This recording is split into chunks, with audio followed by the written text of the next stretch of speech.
En la primera parte de este capítulo, los gigantes del capítulo 6 del libro de Génesis, o los Nefilim, pudimos definir que aquellos que son llamados los hijos de Dios en este capítulo, que se mezclaron con las hijas de los hombres, esos hijos de Dios eran ángeles que no les era permitido relacionarse con los seres humanos, pero que de ese resultado, de esa mezcla que hubo entre estos ángeles, salieron los gigantes o los Nefilim, o los que podríamos denominar los humángeles.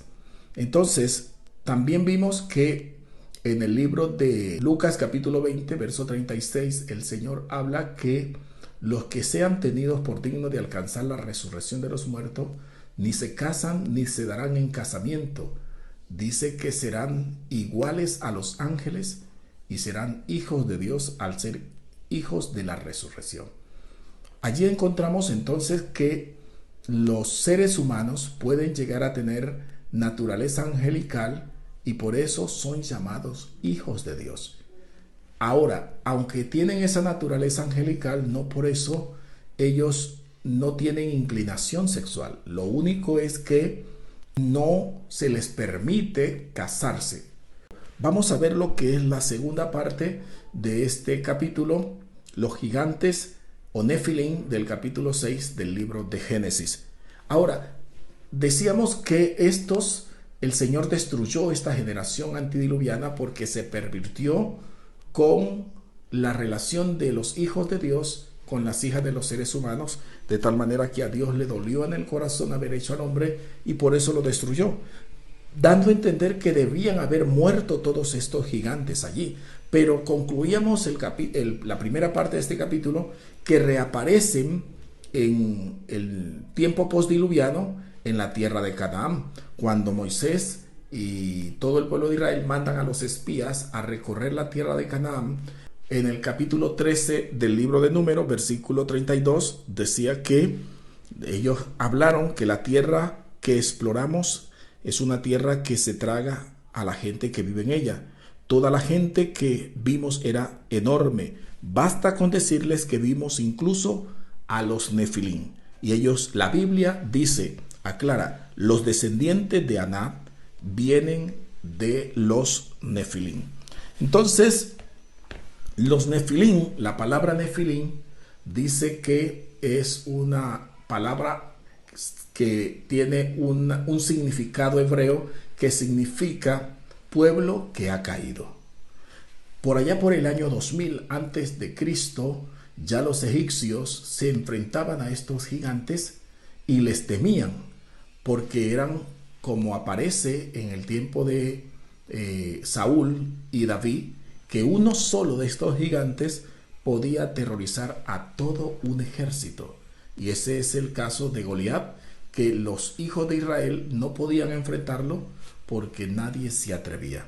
Y dice que, de acuerdo a los descubrimientos arqueológicos que hay en el Museo de Berlín, dice que los egipcios recurrían a la magia, a los hechizos, para poder enfrentarlos. Ellos escribían los nombres de estos gigantes en urnas, al igual que los nombres de todo su séquito, y luego rompían esas urnas, simbolizando que así serían destruidos, como hoy vemos las prácticas del ocultismo, de la magia, de la santería, del vudú, que hacen cosas similares cuando lanzan hechizos, maldiciones en contra de las personas que ellos quieren destruir.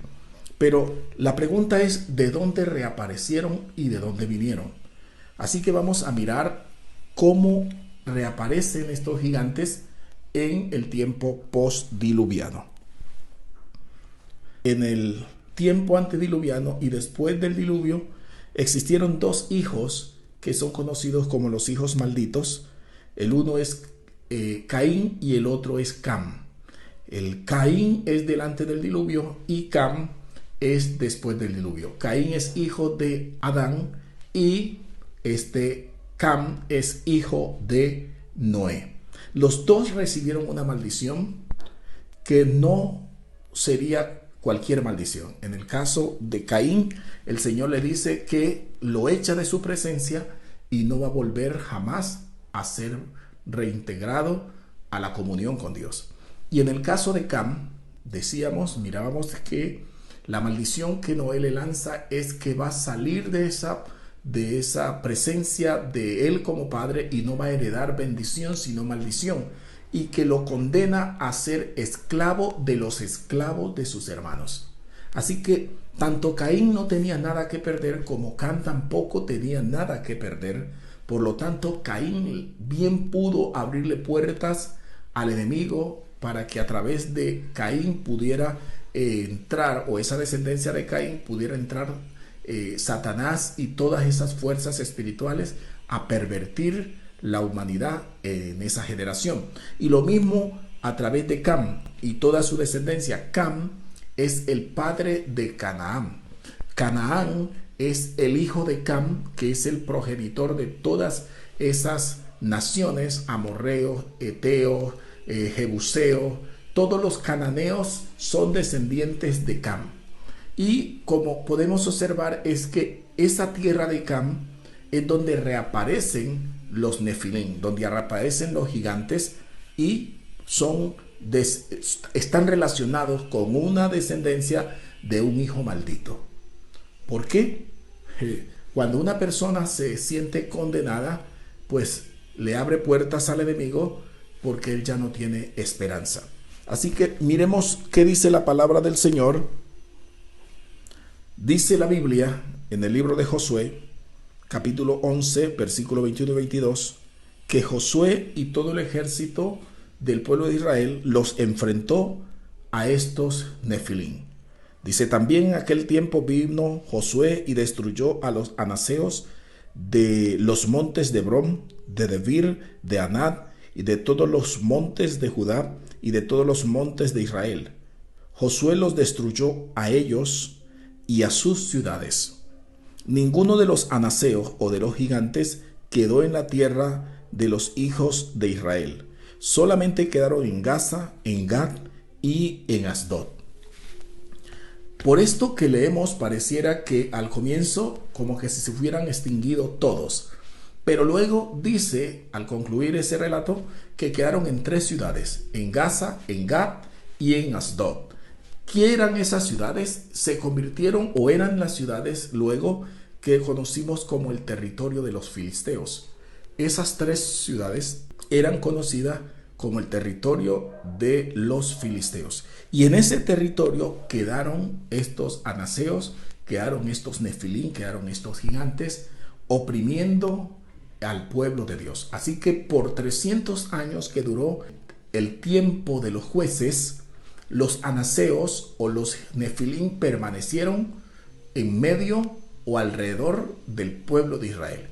Y cuando Saúl es nombrado rey, mire que al venir la transición del tiempo de los jueces a la monarquía, el último juez, que fue Samuel, y el primer rey, que fue Saúl, en ese periodo los anaseos o los nefilim habían tomado tanta fuerza que tenían subyugado a Israel.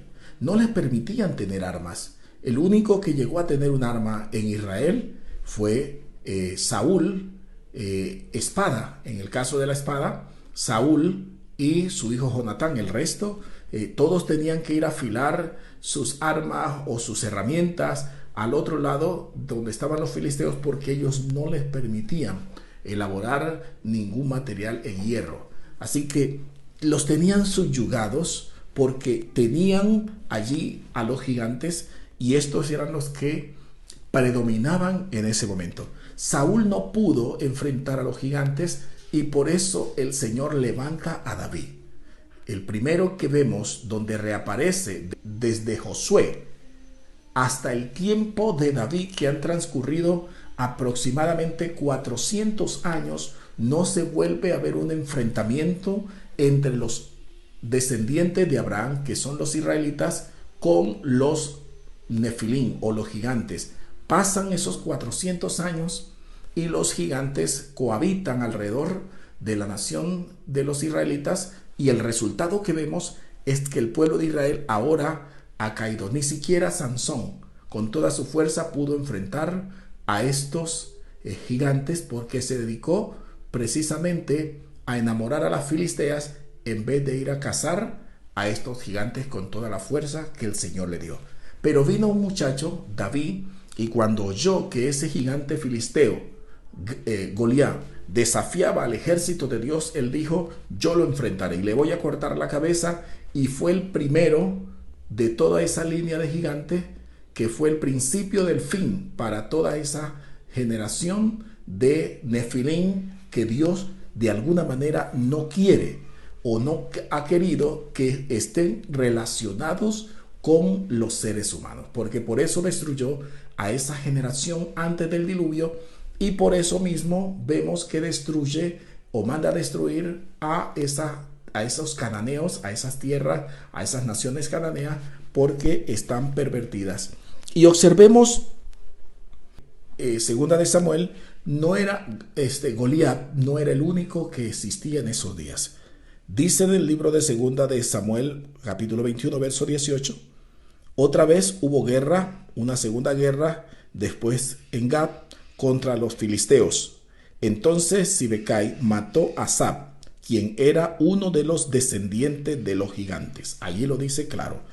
Luego el versículo 19 dice: hubo otra vez guerra en Gad contra los filisteos, en la cual Elanam de Belén mató a Goliat geteo. Después hubo otra guerra en Gad, donde había un hombre de grande estatura, el cual tenía 12 dedos en las manos y 12 dedos en los pies, 24 dedos en total, y también era de los descendientes de los gigantes. Este desafió a Israel y lo mató Jonatán, hijo de Simea, hermano de David. El verso 22 dice: estos 4 eran descendientes de los gigantes de Gad, los cuales cayeron por mano de David y por mano de sus siervos. Entonces David se convirtió en un cazador de gigantes. Él no quiso emparentar con ellos, él no quiso hacer alianza con ellos, nada. Él tenía una asignación, y era destruirlos, porque estos seres no debían cohabitar entre los seres humanos, porque su espíritu, su naturaleza estaba corrompida, y eso mismo era lo que ellos transmitían a las personas que los rodeaban. Alejarse de Dios, corromperse, no tenían ningún temor de Dios, y la asignación de David y de sus hombres era destruirlos, y los destruyeron. ¿Cómo lo hicieron? ¿Con qué fuerza? Como dijo David: tú vienes contra mí con espada, lanza y jabalina, pero yo voy contra ti en el nombre de Jehová de los ejércitos. Así que ese es el único poder con el cual nosotros podemos enfrentar a cualquier gigante, y seguro que también lo vamos a derribar. Ahora, observemos algo muy importante, y es que así como estos gigantes, como ya hemos hablado, pervirtieron a los de la generación antes del diluvio, también lo hicieron después del diluvio. En Levíticos capítulo 18, verso 20 en adelante, dice la palabra del Señor: no tendrás acto carnal, le dice el Señor a su pueblo, con mujer de tu prójimo, contaminándote con ella. No des hijo tuyo para ofrecerlo por fuego a Moloc. No contamines así el nombre de tu Dios, yo Jehová. Verso 22. No te echarás con varón como con mujer, es abominación. Y ni con ningún animal tendrás ayuntamiento, amancillándote con él, ni mujer alguna se pondrá delante de animal para ayuntarse con él. Es perversión. Entonces esta generación, esta tierra de Canaán, había llegado a corromperse tanto que no les importaba para nada tener relaciones sexuales con animales, tener relaciones sexuales entre hombres, y hombre con hombre, mujer con mujer, como vemos hoy en día que esta generación quiere poner como un derecho que las personas tengan todo tipo de relaciones y sean todos promiscuos a su voluntad, y es algo que para ellos es normal. Pero lo que está diciendo el Señor a su pueblo es: no vayan a hacer ustedes lo mismo que hicieron estas naciones. ¿Por qué? Lo dice a continuación, versículo 24 del capítulo 18 de Levíticos. Dice: en ninguna de estas cosas os amancillaréis, pues en todas estas cosas se han corrompido las naciones que yo he hecho, de delante de vosotros. Y la tierra fue contaminada, y yo visité su maldad sobre ella, y la tierra vomitó sus moradores. Guardad pues vosotros mis estatutos y mis ordenanzas, y no hagáis ninguna de estas abominaciones, ni el natural ni el extranjero que mora entre vosotros, porque todas estas abominaciones hicieron los hombres de aquella tierra que fueron antes de vosotros, y la tierra fue contaminada. Verso 28. No sea que la tierra os vomite por haberla contaminado, como vomitó a la nación que la habitó antes de vosotros. Así que la razón por la cual Dios envía al pueblo de Israel a exterminar a todos esos cananeos es porque ellos vienen de una descendencia de un hijo de maldición o un hijo maldito. Y estas, por ser ya este hombre, Cam, haber sido desterrado, condenado al destierro, a la maldición, a la servidumbre, a la esclavitud, ya no tenía nada que perder. Así que le abrió puertas para que Satanás con sus demonios pudiera otra vez entrar a la raza humana y pervertirla, distorsionarla, al punto que vemos que esa tierra se contaminó al extremo donde Dios decide destruirlos a todos. Así que cuando hay una mezcla entre una raza y otra, hay una alteración genética, y esa alteración genética va a distorsionar lo que es el principio, la naturaleza, el propósito natural por el cual ha sido diseñado ese ser. Hoy en día no se haga extraño que la ciencia, con tanto que ha avanzado, los que son enemigos de Dios quieran alterar genéticamente la naturaleza del ser humano. Así que todo esto que estamos viendo y todo lo que se está anunciando es precisamente un preparativo para poder llegar a alterar genéticamente lo que es el ser humano como tal, a fin de que ya no busque a Dios, ya no tema a Dios. Y eso es lo que se va a conocer como esa gran apostasía, donde el ser humano ya no va a creer en ese Dios como ha creído siempre, porque estos que son enemigos de Dios son especialistas para hacer que lo que es la verdad, lo que es una verdad absoluta, luego sea vista como un mito. Usted puede hoy, a través de las historias, de los libros y de las películas, a escuchar o mirar acerca de la mitología griega, y donde se muestran a los dioses griegos como unos mitos, no como una verdad, sino como dioses de mitología, no es una realidad. Y ese es el propósito que estos enemigos del Dios creador, quieren llegar a convertir al Dios verdadero en un mito. No es simplemente que lo van a quitar del plano de la humanidad, no es que ese nombre Dios, Jehová, Jesús va a desaparecer, simplemente que a la postre va a ser visto simplemente como un mito, como una leyenda, como una historia que pudo haber ocurrido en algún tiempo lejano, pero que no tiene nada que ver con un Dios, no tiene nada que ver con un creador, es solo un mito. Así que prepárese, porque así como los hijos de Dios, que son estos ángeles que vinieron y se relacionaron con las hijas de los hombres y alteraron esa genética y luego la pervirtieron antes del diluvio, y luego a estos descendientes de Cam, luego también vemos que esos mismos Nefilim, esos mismos gigantes reaparecen, porque los hijos de Dios tuvieron que engendrar nuevamente a estos gigantes, o estos ángeles engendraron gigantes y alteraron lo que es la genética de esas personas. Hoy el ser humano tiene por naturaleza en su espíritu el deseo de buscar a Dios, porque ese espíritu, ese aliento de vida lo produjo Dios. El soplo del Omnipotente nos dio vida, y ellos quieren alterar esos enemigos de Dios en este tiempo, quieren alterar eso de Dios de tal manera que van a tratar de distorsionarte. Ten cuidado con lo que miras, con lo que oyes, con lo que consumes, porque progresivamente van a irte quitando la idea del Dios verdadero y van a poner lo falso como lo verdadero.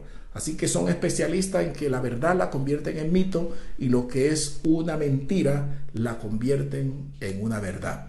Por eso el Señor le manda al pueblo de Israel, tienen que destruirlos. Dios escogió a Israel en ese entonces y lo dice aquí en el capítulo 7 de Deuteronomio, verso 6. Le dijo el Señor a Israel: porque tú eres pueblo santo para Jehová tu Dios. Jehová tu Dios te ha escogido para hacerle un pueblo especial, más que todos los pueblos que están sobre la tierra. No por ser vosotros más que todos los pueblos, os ha querido Jehová y os ha escogido, pues vosotros erais el más insignificante de todos los pueblos. Escuche bien, sino por cuanto Jehová os amó y quiso guardar el juramento que juró a vuestros padres, os ha sacado Jehová con mano poderosa y os ha rescatado de servidumbre de la mano de Faraón, rey de Egipto. Así que vemos aquí que el pueblo de Israel no es que era el mejor, pero Dios quiso destruir a estos que estaban en una de las mejores tierras y se la entregó a Israel. Y Dios le dijo a Israel: ustedes no son mejores, pero a mí me ha placido entregarles a ustedes esta tierra. Ustedes eran lo peor, pero cuando yo le hice la promesa a Abraham, yo cumplo. Ahora mire que Dios ha escogido la iglesia y dice acá en el libro de 1 de Corintios 1, 26 al 30, dice: ahora fíjense, hermanos, según las normas humanas, no hay entre ustedes muchos sabios, tampoco muchos que tengan influencias, ni que pertenezcan a familias importantes. Pero a pesar de todo, Dios los ha llamado. Pero Dios prefirió usar las tonterías de este mundo para avergonzar a los sabios, y prefirió usar a los débiles de este mundo para avergonzar a los poderosos. Dios prefirió lo que el mundo cree que no es importante, lo que desprecia y lo que no significa nada. Prefirió todo eso para destruir lo que el mundo cree que es importante. Dios hizo esto para que nadie pueda alabarse a sí mismo delante de Él. Por medio de Él, ustedes pertenecen a Jesucristo, quien se ha convertido en la sabiduría de Dios para nosotros. Por medio de Cristo, Dios nos aprueba, nos santifica y nos libra del pecado. Entonces, así como el Señor le dijo a Israel: yo los he escogido a ustedes no porque eran lo mejor, sino porque realmente eran lo peor, pero yo tengo el poder para hacer que ustedes posean esa tierra y lleguen a ser mis hijos. Luego escoge de los gentiles a un grupo de personas que es usted y soy yo, y son todos aquellos que han creído y siguen creyendo en Jesucristo. Y les dice: ustedes no eran lo mejor, ni son lo mejor, por el contrario, eran lo más débil, lo peor que había en el mundo. Ustedes no vienen de familias importantes, ustedes no son de gente influyente, ustedes no son muchos sabios, por el contrario, eran lo vil, lo despreciable, y lo ha hecho Dios así para que nadie se vanagloríe en su presencia, porque solo Él lo ha hecho. Así que debemos sentirnos dichosos de que Dios nos haya escogido para ser parte de aquellos que van a heredar una tierra nueva y un cielo nuevo. Ahora dice el apóstol Pedro: si nosotros tenemos esta esperanza, nosotros debemos andar en santa y piadosa manera de vivir. Ahora, así como la tierra vomitó a estos cananeos, y así como Dios destruyó a estos antediluvianos porque se permitieron, porque le dolió en su corazón. Escuche bien esto: al Señor le pesó, le dolió en su corazón haber hecho al hombre. Así se había corrompido el hombre, el ser humano, en esos días. Ahora, ¿qué pasa con este tiempo? ¿Qué pasa con la tierra de este tiempo? Mire lo que dice la Biblia respecto a esta tierra. Dice en el libro de Romanos capítulo 8, verso 22.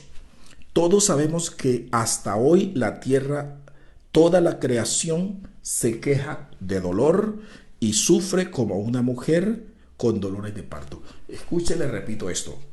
Todos sabemos que hasta hoy toda la creación se queja de dolor.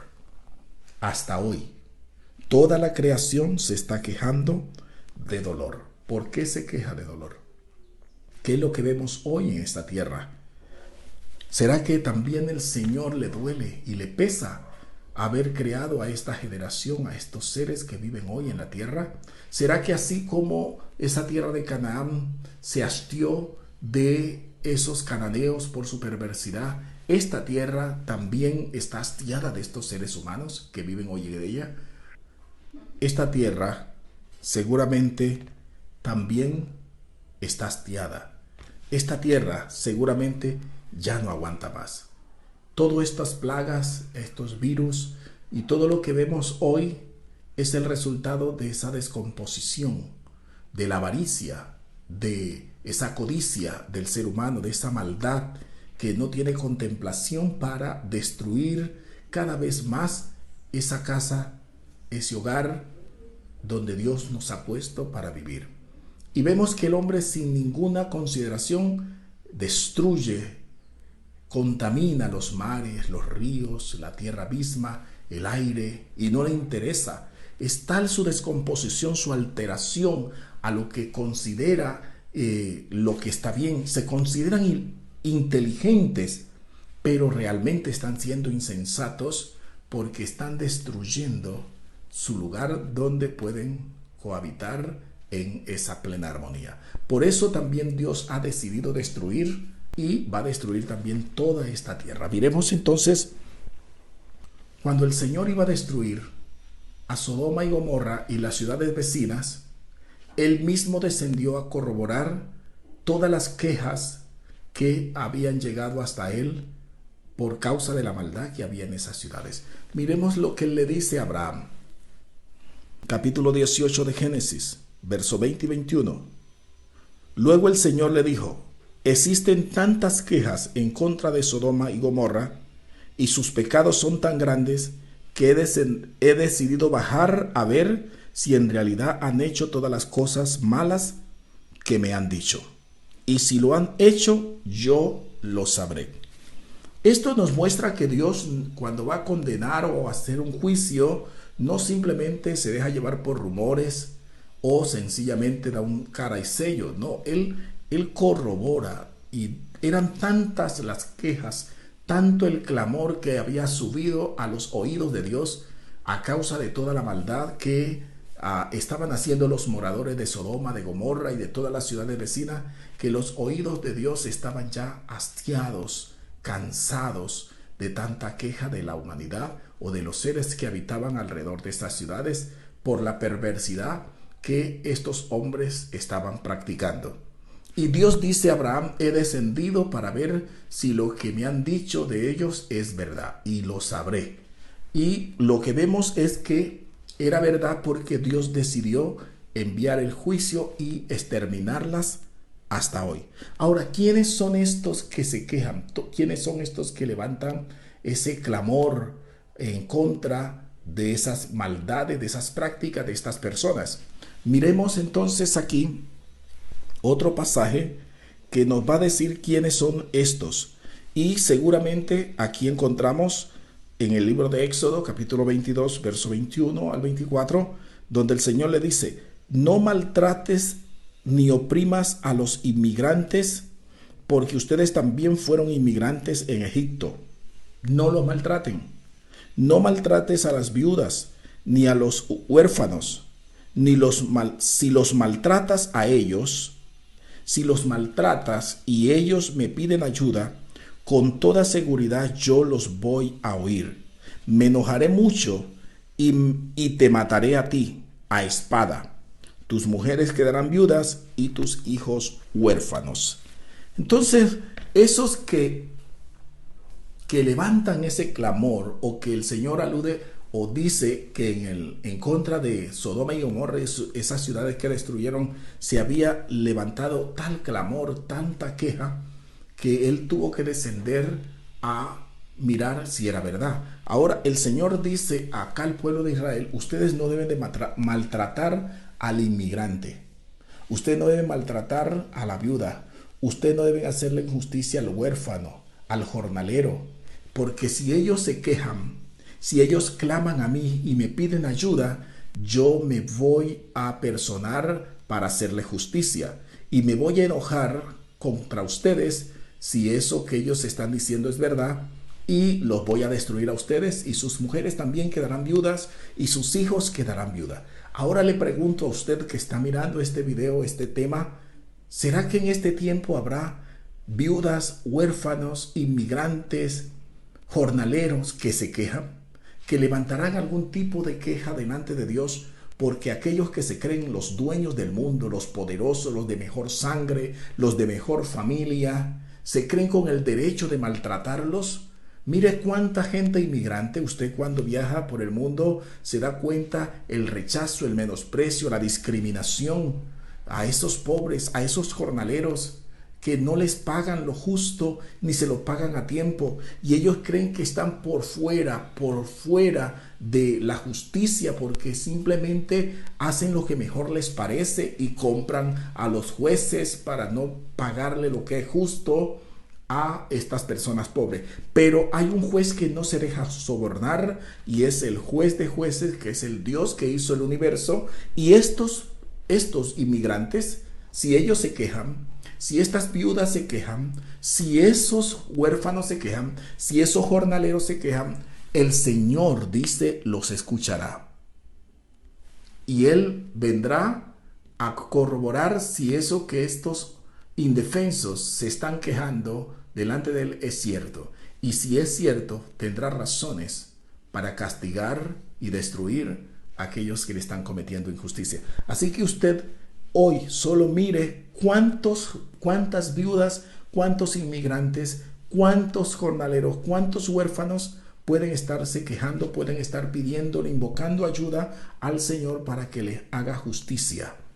Y seguro que el Señor le hará justicia, como ocurre acá en el libro de Apocalipsis capítulo 6, versículo 9 y versículo 11. Dice: cuando el Cordero rompió el quinto sello, miré debajo del altar y vi las almas de quienes habían sido asesinados por ser fieles al mensaje de Dios y el testimonio que habían recibido.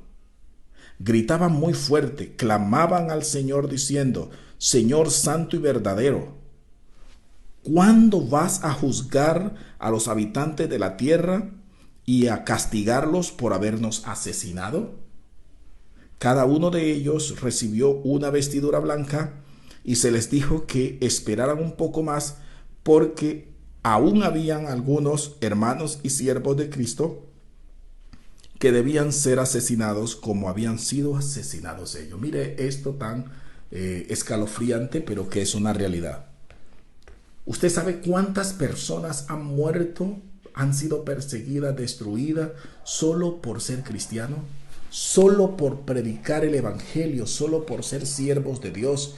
¿Quién lo ha hecho? Los que se han considerado los poderosos, los dueños del mundo, los que se han considerado que tienen la verdad. Pero aquí encontramos un texto donde el Señor les dice: sí, los voy a juzgar a esos que los han matado, a esos que los han perseguido, pero tienen que esperar un momento, un tiempito más. Oiga, porque todavía faltan algunos que deben de morir como ellos. Hay que prepararse, porque la persecución en cualquier momento se puede desatar, y todo el que pierda su vida por causa del Señor la ganará. Ahora, concluimos mirando que en el libro de Apocalipsis capítulo 18 verso 20 dice: alégrate sobre ella, cielo, y vosotros santos, apóstoles y profetas, porque Dios os ha hecho justicia en ello. Esto es cuando viene la condenación sobre la gran ramera, que el Señor la destruye y le dice: hice justicia, la destruí, y va a venir una destrucción. Y seguro que aunque usted no lo pueda ver tal como estos gigantes son en realidad en este tiempo, hoy también estamos rodeados de hombres perversos. Hoy también estamos rodeados de gente poderosa, gente que está dispuesta a hacer lo que sea para rechazar a Dios, para no aceptar el dominio, el gobierno de Dios en sus vidas. Y por eso, como les decía hace un rato, están tratando de meter en el mundo la forma de alterar genéticamente la fe, la creencia, la naturaleza del ser humano, de tal manera que el ser humano ya va a ver a Dios como un mito, como algo muy distante, como algo que no es real, como una fantasía. Y lo que es mentira, a Satanás, al falso profeta, al anticristo, lo van a hacer ver como lo verdadero. Pero Satanás va a ser lanzado al lago de fuego, el anticristo va a ser lanzado al lago de fuego, el falso profeta, el Hades, que es el infierno, el espíritu de la muerte, todos ellos tendrán su parte en el lago que arde con fuego y azufre. Pero además de ello, también todos aquellos que sus nombres no estén escritos en el libro de la vida, también serán lanzados a ese lago para hacerle compañía a Satanás y a todos sus seguidores, donde serán atormentados día y noche por los siglos de los siglos. Pero como dijo el apóstol Pedro, nosotros esperamos según sus promesas, cielo nuevo y tierra nueva, en los cuales mora la justicia. Cuando los ángeles llegaron a Sodoma, mire lo que le dijeron a Lot. Y cuando los hubieron llevado fuera, dijeron: escapa por tu vida, no mires tras ti, ni pares en toda esta llanura, escapa al monte, no sea que perezca. Escapa por tu vida. Este es un tiempo no para acomodarnos en esta tierra. Lot había acumulado su fortuna en esa tierra de Sodoma. Lot no era pobre, Lot era un hombre riquísimo y allí estaba cómodo. Allí, a pesar de toda la contaminación como vemos alrededor nuestro, también nosotros nos sentimos cómodos. Nuestros padres, nuestros abuelos, nuestros ancestros han nacido, crecido en esta tierra y aquí nos hemos sentido cómodos, nos hemos sentido bien en medio de todas esas dificultades y todas esas limitaciones que tenemos, pero aquí estamos. Gloria a Dios. Pero llegó un momento cuando los ángeles le dijeron a Lot: este no es un momento para fijarse en todo lo que has construido, en todo lo que has acumulado. Este es el tiempo de escapar. Escapa por tu vida. Lot escapó al monte. Noé escapó en un arca.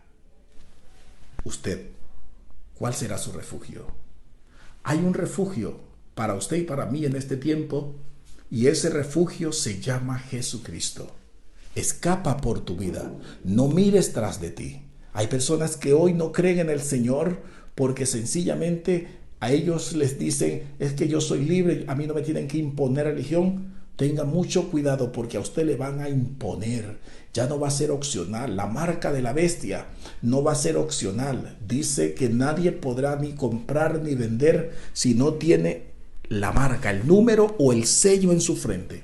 No va a ser opcional. Y el que no se someta va a ser decapitado. Hoy usted puede elegir, hoy usted puede decidir si acepta esto que los ángeles le dijeron a Lot. Lot tampoco quería salir porque ahí lo tenía todo, pero le dijeron: o escapas o pereces. Y este es un tiempo para nosotros entrar en esa arca que es Cristo el Señor, entregarle nuestra vida, refugiarnos en Él. No permitas que seas alterado, no aceptes esas mezclas. Como dice la palabra, no os unáis en yugo desigual con los incrédulos, porque va a traer consecuencias terribles sobre tu vida. Esta generación de los hijos de Dios también se ha mezclado, también se ha pervertido, también esta tierra está corrompida, también esta tierra está hastiada, ya no soporta más. Y por eso Dios ha traído y traerá un juicio sobre esta tierra. Pero así como escapó Noé, así como escapó Lot, así también tú escaparás en ese arrebatamiento, en esa resurrección de entre los muertos, y el Señor te llevará a esa tierra que Él ha prometido para todos los que le aman.